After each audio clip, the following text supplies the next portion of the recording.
I think this week will be an outside update. Ironically, starting inside. So first off, let's go through. Here's my. Can you see this? My little indoor starter.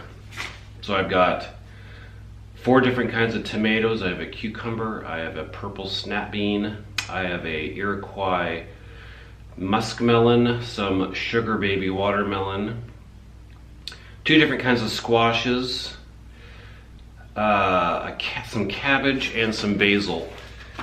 And I've started them here in some pots that I had originally was growing, you know, that indoor salad mix green stuff. So I've used those to start, and I've got some up already.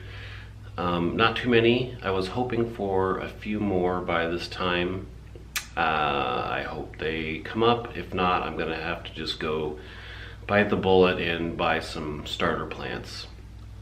But there are some special plants that I specifically, or seeds that I specifically bought because they looked really good on YouTube and they were selling the seeds, so I was like, got to try these.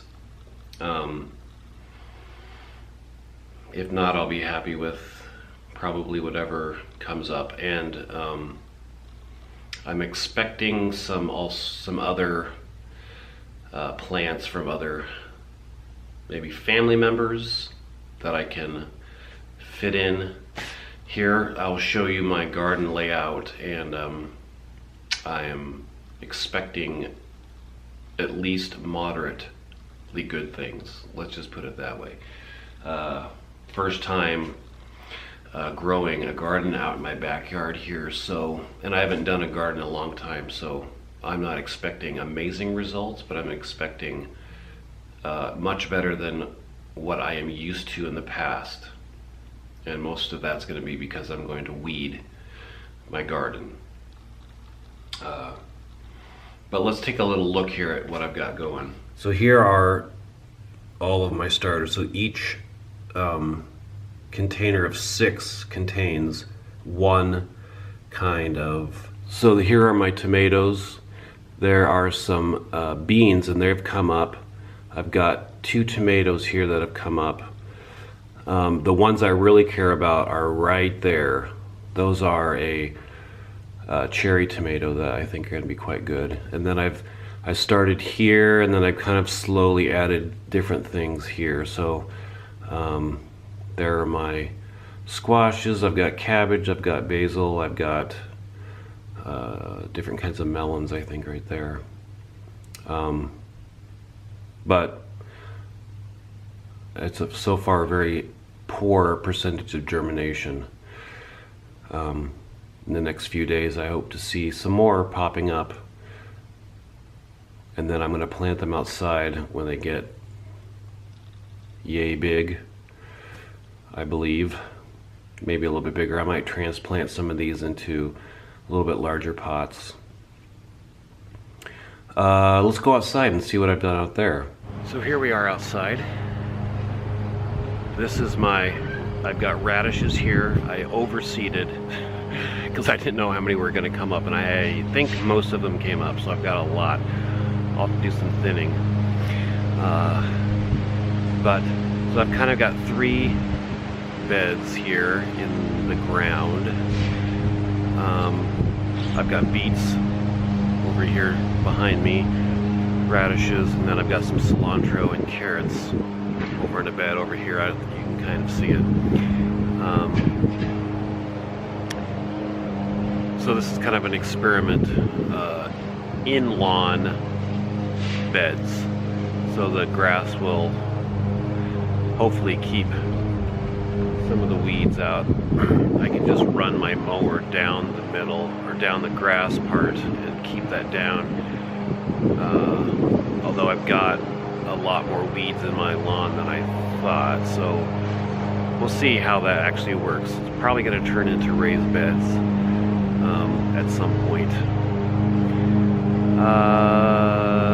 And then let's take a look at my arch trellises. That's kind of what I'm most excited about to be used with the vining plants, so I described quite a few vining things: cucumbers, beans, tomatoes, so squash, melons, if I already said that. So I'm trying to grow vertically instead of out, because that just takes up a lot of space, and it's a complete pain in the butt to try to keep that weeded. It would be a just ridiculous amount of work, and I'm trying to make this as simple as possible. So let's go take a look at that. So here are my cattle panels, 16 feet by 50 inches. This is just an example of 2 that I put up so far. So it's goes up about a good 7 feet, I would say. And I'm not exactly sure how much to grow over, but I'm planning it to grow up and down, so I get about 16 feet of growth. Maybe 3 plants per arch trellis. And I have 3 more cattle panels to put up, but I think I'm going to do 6 of them. A couple more here in front. And I've got a big tree here, which is going to provide too much shade for a lot of that stuff. So I'm going to try and put my tomatoes more towards farther away from the tree, so I get good sun for those. And I'm not sure how high to go with that. It's going to be quite the experiment, I think. But I'll pan out so you can kind of see where everything, or how big my garden is going to be. There's the 2 that I talked about that are already up. I'm going to put another one right here, and then I'm going to put 3 more in front of that. And then there are my beds. They have beets, radishes, cilantro, carrots are over there. And in between, like right in here probably, are going to be my tomato plants. So I've got a pretty big, and there's my tiny house. So probably from the front of the tiny house, just across like that to the fence, is going to be my garden. So it's going to be pretty big, actually.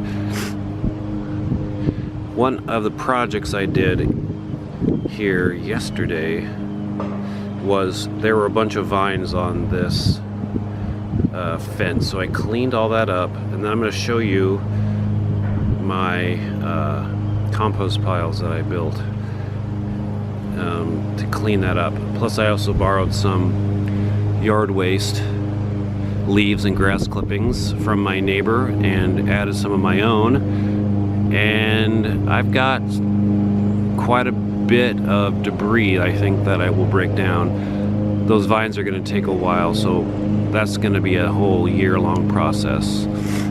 I'll add grass clippings to speed that up, but it's still going to take a while to break those things down. Let's go take a look. So this is a 4-foot high, I don't know if it's called a rabbit fence or something like that, but I made it 10 feet around in circumference and 4 feet high, so it's got a lot of space. And this is pretty much full of the vines. I've got another one just like it, even maybe a little bit fuller. And we'll see how fast I can get this to break down. I need to add some grass clippings so it will really start composting. I've got, so this is 2 and 3. And my first one's over here. This is just leaves and grass clippings, so it's hot. Here, let me show you what I've got going here. This used to be near the top. Now it's sunk down just a little over half, and it's been composting for about a week now. And let's take a look at how hot it is, because it's been about 130 in the middle for almost the entire time. It took maybe a day and a half to really start going, but it's going quite well. So as you can see, I am at nearly 130 degrees, and so it's at the top end of active, ready to go into hot. I have had it up into the 135s before. It kind of gets, as I move it out towards the exterior, it gets to 110-ish, 100, which is not surprising. I'm planning on growing some potatoes in here, probably like 8 to 10 plants. Should be nice and fertile and airy, not compact, since there's really just a teeny bit of dirt on the top that I put to see if I could activate the compost. The problem is it's a little too warm right now. I'm going to let it probably cook for another week or so, and then plant my tomatoes when it gets down to, like, I don't know, maybe 100 or even less. And we'll see if I can grow some potatoes in here. It doesn't get a lot of sun here, but that should be okay, I hope.